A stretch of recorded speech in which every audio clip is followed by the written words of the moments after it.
Assalamualaikum warahmatullahi wabarakatuh, saudara seakidah. Pernah mendengar Pompei, kota yang pernah ramai pada zaman Romawi kuno, yang kini hanya tinggal puing-puing.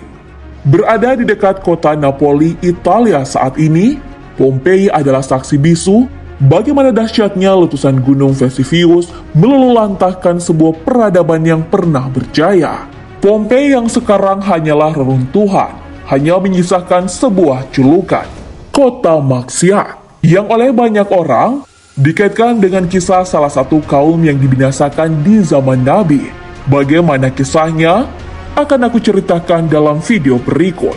Tapi sebelum lanjut, jangan lupa klik like, subscribe, dan aktifkan lonceng notifikasimu. Saudara seakidah, negeri Pompei dulunya berada dekat kota Napoli, Italia, yang konon dikenal sebagai daerah kemaksiatan, di mana orang-orang tidak dapat membedakan antara rumah bordil dan rumah tempat tinggal. Satu-satunya pembeda ditunjukkan oleh hiasan alat kelamin pria atau sebuah payudara dalam ukuran asli yang tergantung di depan pintu rumah bordil. Ini berangkat dari kepercayaan mereka penyembah Dewa Mitras, kepercayaan Mitrae, di mana mereka percaya bahwa organ seksual dan persetubuhan tidak seharusnya disembunyikan, melainkan harus dipertontonkan secara terang-terangan. Lalu pada tahun 62 Masehi, kaum Pompei dibinasakan oleh lahar panas dari letusan Gunung Vesuvius. Gempa bumi ini merusak seluruh kota hingga kembali dibangun pada tahun 79 Masehi. Masih di tahun yang sama, Gunung Vesuvius kembali mengalami erupsi hebat yang akhirnya menghilangkan kota tersebut dalam satu malam. Tidak ada seorang pun yang selamat dari bencana letusan gunung yang tidak aktif selama ratusan tahun tersebut. Diperkirakan letusan itu memakan korban 10.000 hingga 25.000 nyawa. Dahsyatnya letusan gunung ini dalam beberapa menit saja telah menutupi semua hunian. Sedangkan menurut ilmuwan dari University Federico II of Naples, Profesor Pierpaolo Petrone, lahar yang dihasilkan berupa aliran piroklastik dan suhu endapan vulkanik yang rendah mengubah manusia menjadi mengeras seperti batu. Berdasarkan analisisnya lokasi dan laboratorium terhadap tulang manusia dan hewan, korban erupsi Vesuvius terpapar suhu antara 200 hingga 600 derajat Celcius dengan jarak hingga 15 km. Abu vulkanik mengisi rongga yang terbentuk di sekitar jenazah saat daging mereka perlahan-lahan menghilang.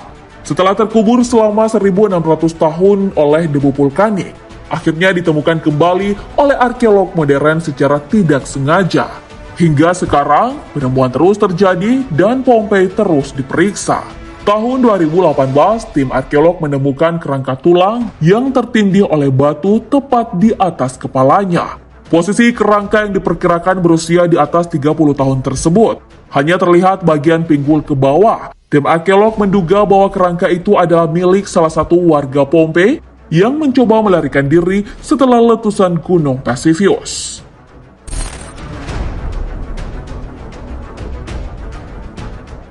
Lalu sejak kapan kota ini dianggap sebagai kota terkutuk? Dikutip dari Dream.com, beredar surat kabar Italia, Corriere della Sera, tentang para wisatawan yang mencuri artefak bersejarah di Pompei, namun memutuskan untuk mengembalikannya karena barang yang mereka ambil dianggap telah dikutuk. Sontak hal ini membuat orang-orang bertanya. Ternyata selama ini beberapa tahun terakhir, terdapat 100 paket berisi barang-barang dari reruntuhan Pompei telah dikirim kembali beserta sebuah surat. Dalam surat itu, para pemilik barang mengaku hidup mereka dihantui berbagai masalah setelah mencuri barang-barang di kota Pompei. Salah satunya datang dari kisah seorang pria dari Spanyol yang mengakui telah mengembalikan beberapa item seperti patung perunggu. Ia menceritakan bahwa setelah mencuri barang tersebut, ia dan keluarganya mendapatkan sesuatu yang buruk dan telah merusak keluarganya. Kisah lainnya juga dirasakan seorang wanita asal Inggris yang telah mengembalikan genteng dari curian orang tuanya. Mirisnya setelah mencuri genteng itu, orang tuanya meninggal. Ia pun mengklaim bahwa penyebab kematian tersebut karena barang dari kota Pompei. Sejak saat itu, banyak yang meyakini bahwa Pompei adalah kota terkutuk. Sebelumnya banyak yang mengira bahwa kota Pompei adalah lokasi dibinasakannya kaum Nabi Lut alaihissalam.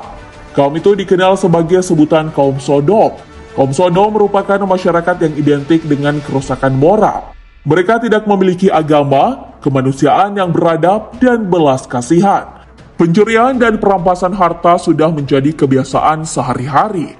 Pemegang kekuasaan juga dilakukan secara tidak adil, di mana yang kuat menjadi penguasa, sedangkan yang lemah menjadi korban penindasan. Parahnya lagi, mereka selalu melakukan maksiat, seperti berhubungan seks dengan lawan jenis, laki-laki dengan laki-laki, begitupun dengan perempuan alias lesbi. Kisah tentang kaum Sodom telah diabadikan dalam Al-Quran. Allah berfirman, "Dan kami juga telah mengutus Lut kepada kaumnya. Ingatlah tatkala dia berkata kepada mereka, mengapa kamu melakukan perbuatan fahsyah yang belum pernah dilakukan oleh seorang pun di dunia ini sebelummu? Sesungguhnya, kamu mendatangi lelaki untuk melepaskan nafsumu kepada mereka, bukan kepada wanita. Malah kamu ini adalah kaum yang melampaui batas." Jawab kaumnya tidak lain hanya mengatakan, "Usirlah mereka dari kotamu ini. Sesungguhnya, mereka adalah orang-orang yang berpura-pura mensucikan diri." Al-Quran Surah Al-A'raf ayat 80 hingga 82. Nabi Lut alaihissalam telah memberikan peringatan kepada umatnya untuk beriman kepada Allah. Namun sayang, peringatan itu ditolak mentah-mentah oleh mereka. Kemudian Allah memberikan azab kepada kaum Sodom dengan hadirnya gempa bumi. Guncangan begitu besar hingga membuat semua bangunan runtuh. Kaum Sodom tewas tertimbun reruntuhan.